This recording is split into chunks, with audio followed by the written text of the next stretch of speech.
今日咧，我同大家講下我哋嘅獎金制度下一個套餐，精英套餐，佢係23730人民幣，大概港紙咧就係27500啦。咁佢呢套產品咧可以食到6到12個月嘅。咁呢個精英套餐咧，佢係有6個月嘅活躍期。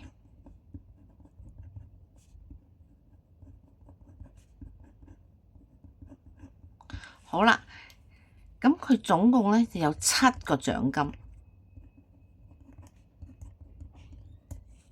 第一個獎金咧就係直推獎啦。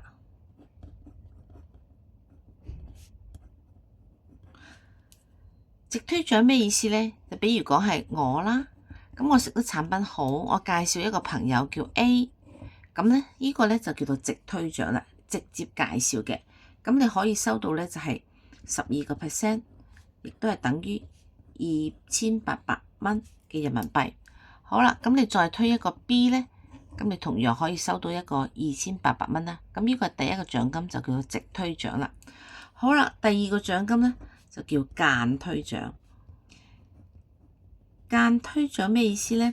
比如講我推薦咗 A 再推薦 C 又推薦 D 又推薦 E 又推薦 F。OK， 咁每一個咁推薦落嚟咧，咁呢個間推獎咧，佢都係攞12%，咁亦都係280蚊到2800蚊。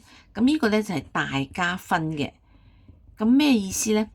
咁呢個咧就係第一個係視乎你嘅級別而攞到唔同嘅獎金啦。呢個間推獎就同嗰個級別有關嘅。咁我哋公司咧有幾個級別嘅。咁第一個級別咧就係珍珠啦。珍珠級別點樣先成為珍珠咧？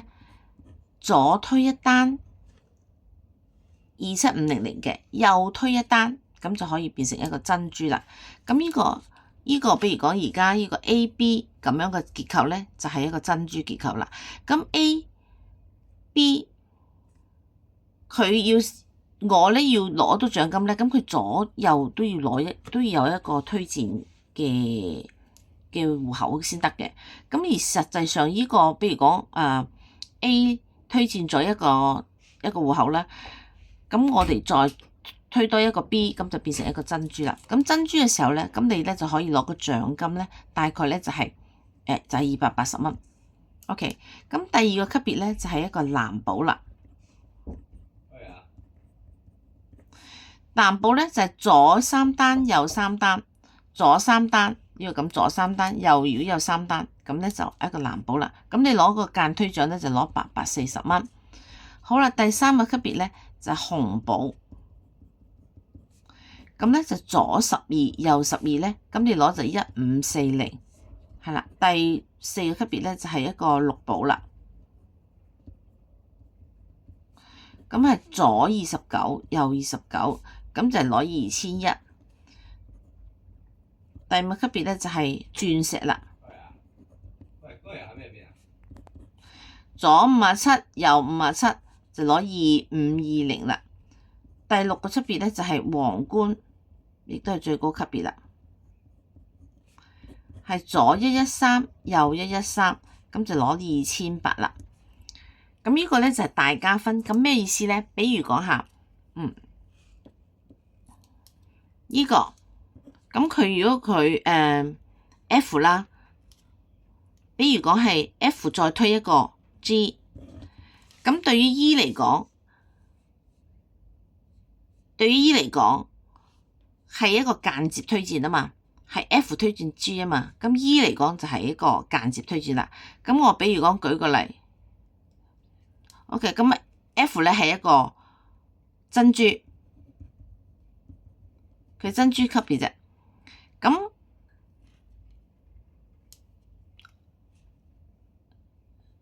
E 咧都係珍珠嚇。E 係因為係珍珠，咁當 F 推 G 嘅時候咧 ，E 咧佢可以攞嘅咧就係間接推薦啊嘛，咁佢就攞280蚊啦。OK，咁如果依個咧係一個藍保，咁佢攞幾多咧？就攞840蚊減去280蚊。OK，比如個 C 咧，佢係一個紅保，咁佢咧就會係攞1540減去840蚊，係攞個差價嘅啫。因為公司最多都係攞2800出嚟，咁就唔同嘅級別就唔同嘅分咗佢啦。嚇，咁唔好搞亂嚇。咁啊，我哋一般嚟講咧，只要你上到呢個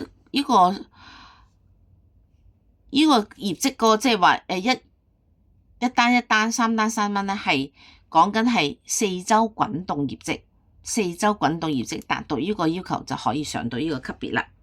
OK， 咁 OK， 第三個獎嘅獎金咧就係一個叫做對碰獎啦。對碰獎咩意思咧？珍珠同埋藍寶即係 V1、V2咧，咁你攞個對碰獎金咧係2:1嘅嚇，咁咧就係攞緊6%，就1470嘅人民幣啦，係啦。咁啊大於 V3，即係話紅寶以下嘅咧就會攞9%，就會攞2200蚊嘅一個對碰獎，係2:1嘅嚇，係2:1或者1:2都得。總之就係2個碰1個，咁就攞到呢個獎金啦。咁呢個對碰獎金咧，佢係一個無限代嘅，亦都係一個業績永不歸零嘅。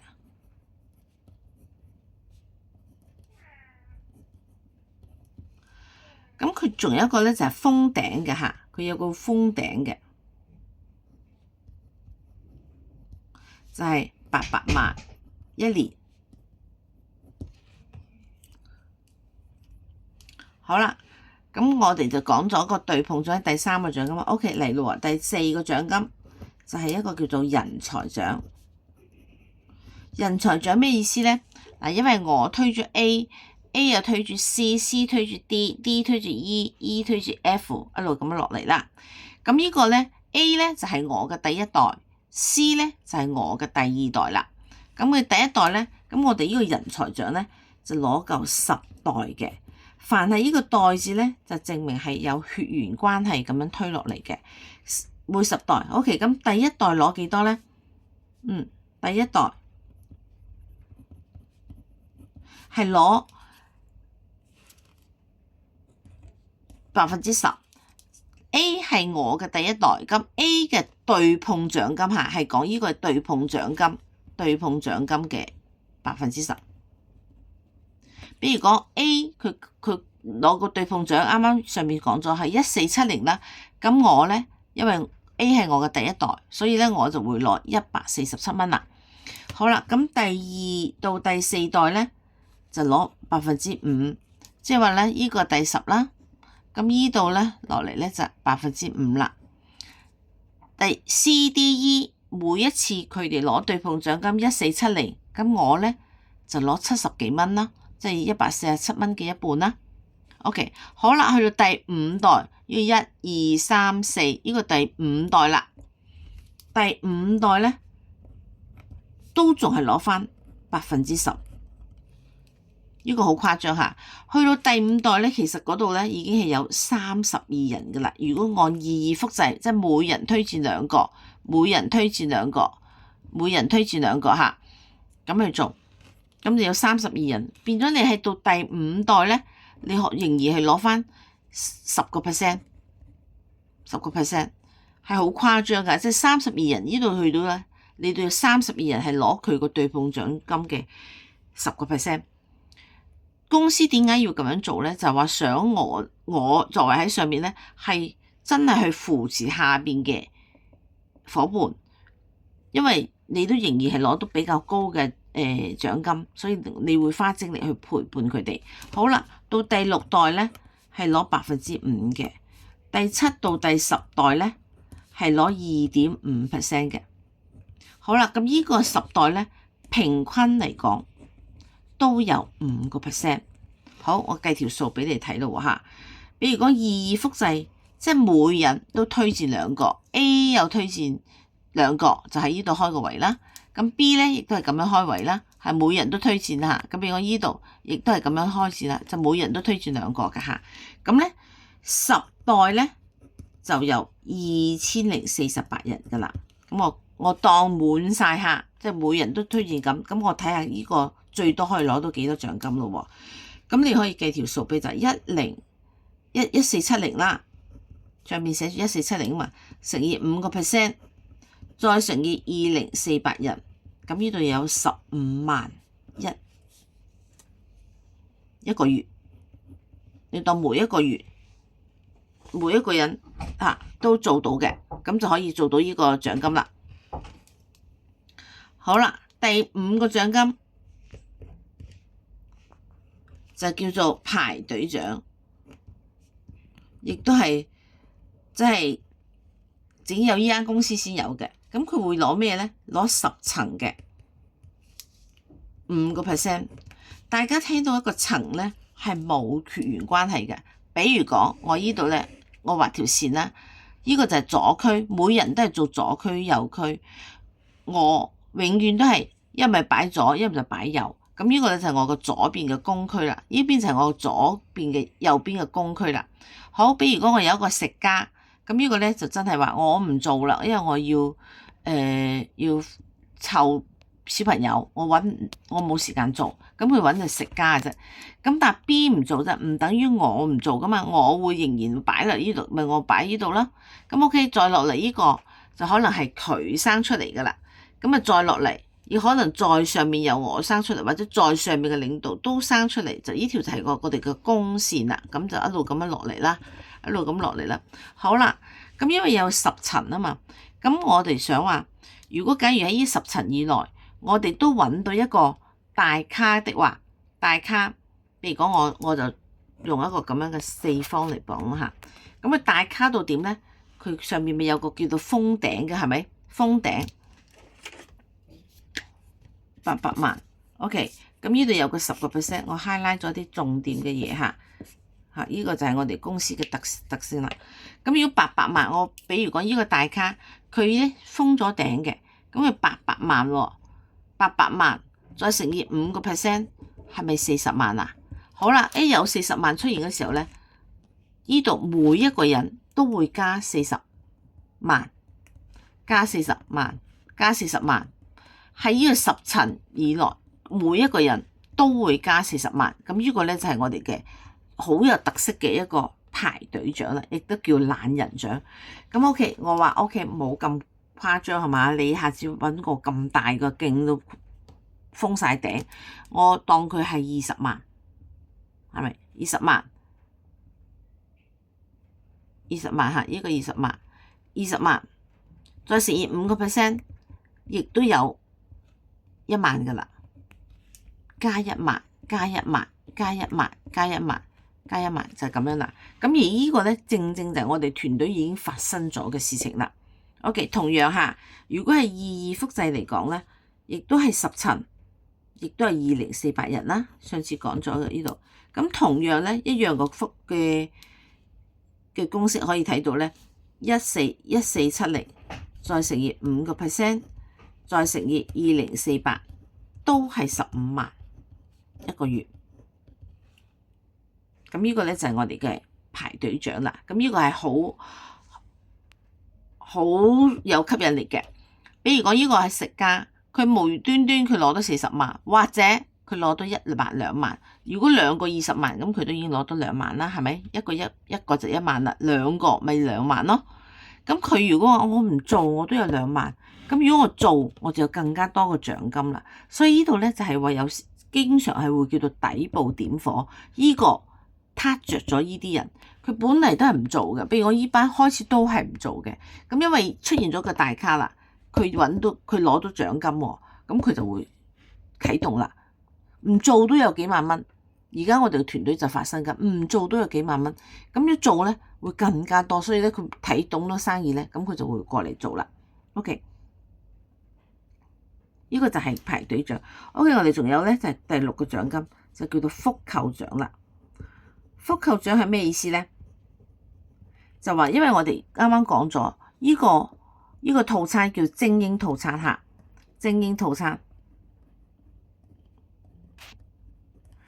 咁佢係6個月嘅活躍期，好到第7個月啦。咁佢咧係要買一盒產品，大概咧就1000蚊度啦嚇。咁佢咧只要佢買一盒產品，咁佢個戶口咧亦都活躍翻啦。咁佢活躍嘅時候咧，公司咧就會俾每一個活躍嘅戶口咧，俾佢上邊嘅俾21蚊，係比較8代。OK 嚟咯嚇。咁如果係我哋又當係一個2複製啦，2複製嘅話，就係有512人噶啦。咁我再乘以21蚊啊嘛，啱啱講21蚊，咁我再乘以12個月，咁呢度有13萬一年嚇。咁如果3複製，即係話以前咧每一個人都介紹3個人，咁呢度咧就有9840人噶啦，再乘21蚊一個人，咁佢再乘翻12個月，咁呢度咧就有250萬一年啦嚇。咁如果係5複製咧，就有可以去到1.2億一年，係好誇張嘅數嚇。OK，咁我哋仲有咧就係第7個獎金啦，就叫做全球分紅。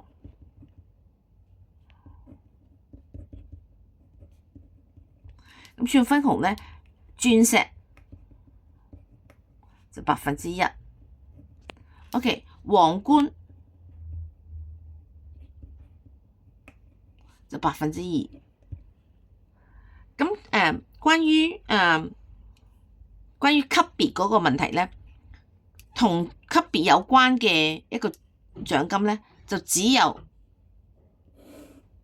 有間推獎同級別有關嘅，同埋呢個全球分紅同級別有關嘅。其他嘅獎金咧係唔理你級別，你只要個戶口活躍，你就可以攞到噶啦，係啦。咁咧，所以咧為咗達成嗰個活躍期咧，咁你哋一定要復購啦。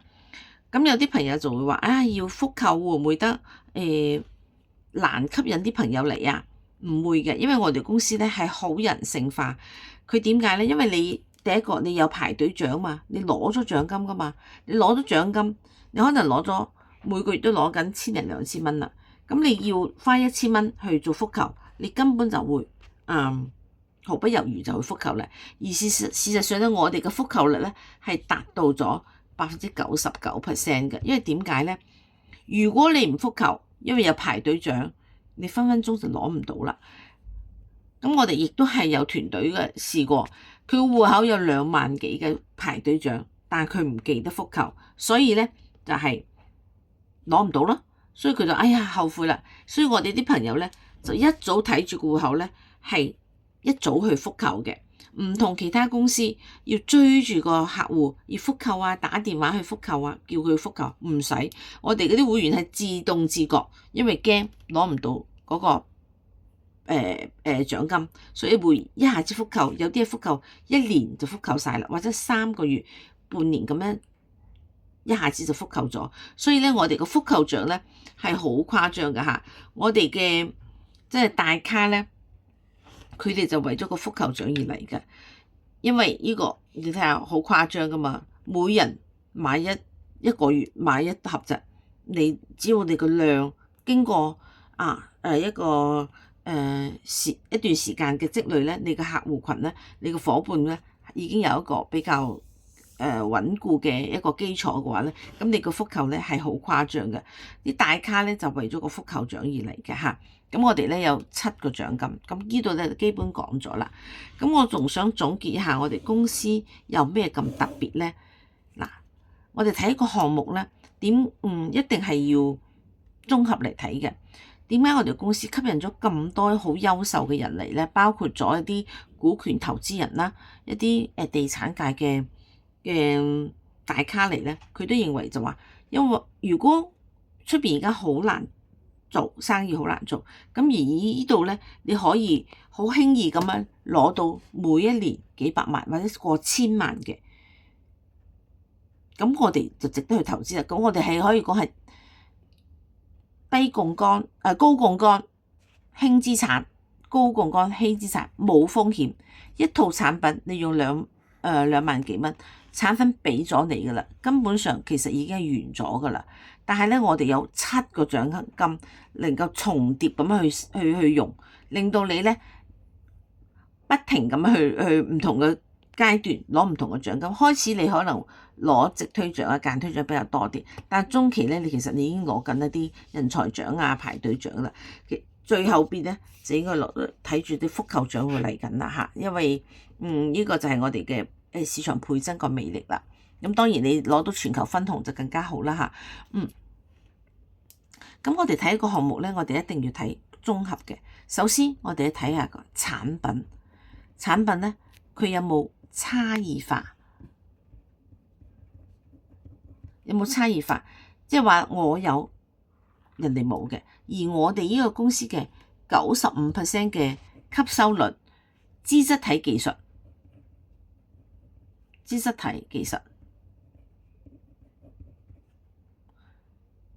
可以令到我哋嘅產品呢個項目，我俾90分佢，一啲都唔過分，係咪？OK，我哋嘅產品全部入咗美國嘅 PDR， 即係話美國嘅醫生藥典，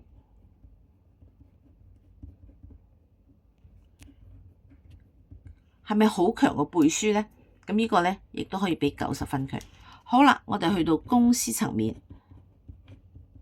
我哋有一個老牌嘅藥廠，亦都有 CGMP 嘅藥廠，佢有好強嘅工藝設備，好先進嘅設備。呢個藥廠係原來係淨係做嗰個抗癌藥嘅，普通藥佢都唔做，就係因為我哋易來福咧係，因為我哋個公司咧係呢個藥廠嘅一個親生仔，所以我哋嘅產品咧都係會喺呢個廠入邊去生產。咁所以咧，我哋攞晒佢個設施嗰個工藝嗰個先進嘅設備。好啦，另外咧，我哋仲有另外一個股東咧，就係一個基金。所以我哋咧又有錢又有技術。我哋喺公司層面，我哋都俾佢90分，唔過分啦，係咪？第3個啦，我哋講個獎金制度。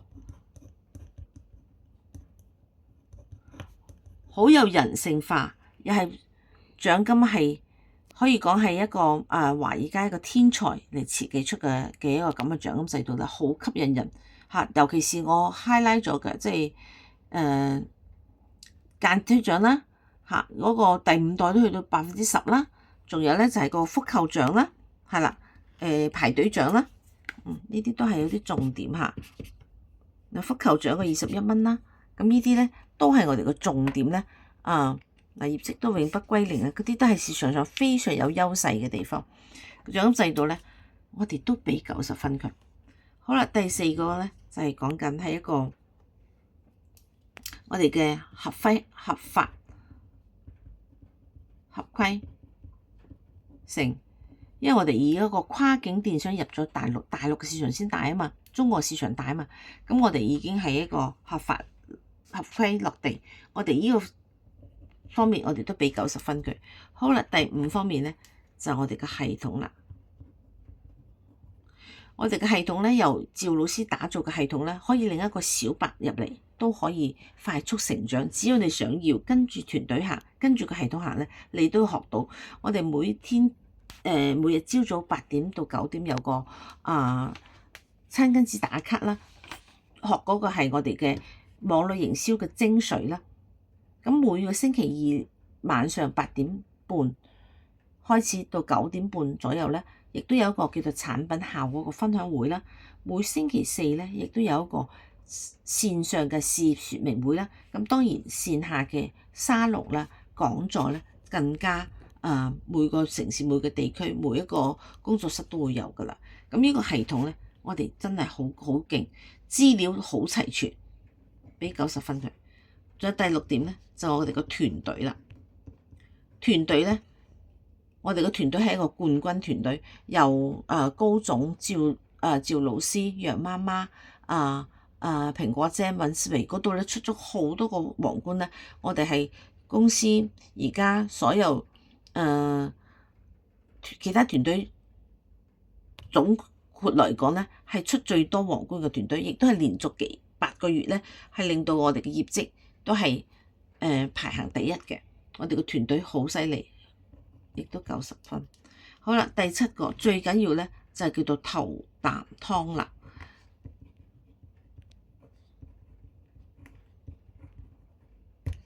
呢個頭啖湯呢個真係俾90分。喺香港仲係一個籌備階段，喺內地咧就已經爆發緊啦。咁所以我哋作為即係喺香港籌備階段仲好少人知道嘅時候咧，我哋介入咧，我哋就冇得輸嘅。所以可以講綜合平均分，我哋都有90分。我哋嘅團隊長趙老師話：如果你喺市場上你揾到一個項目安全嘅，亦能夠總個評分可以多過90分，91分都好，你講俾佢聽，佢而家攞緊已經係過千萬㗎啦。佢話如果你有呢個項目能夠達到91分嘅，你講俾佢聽，佢跟你做，咁證明就話我哋有咁底氣咧，就話我哋個項目真係有呢個吸引力，可以吸引到一啲大咖入嚟，一啲各行各業嘅精英入嚟，就係因為我哋有呢個總嘅一個總結啦嚇，呢度就係一個總結啦，係啦。咁好，我今日嘅制度嘅分享就講到呢度，多謝大家。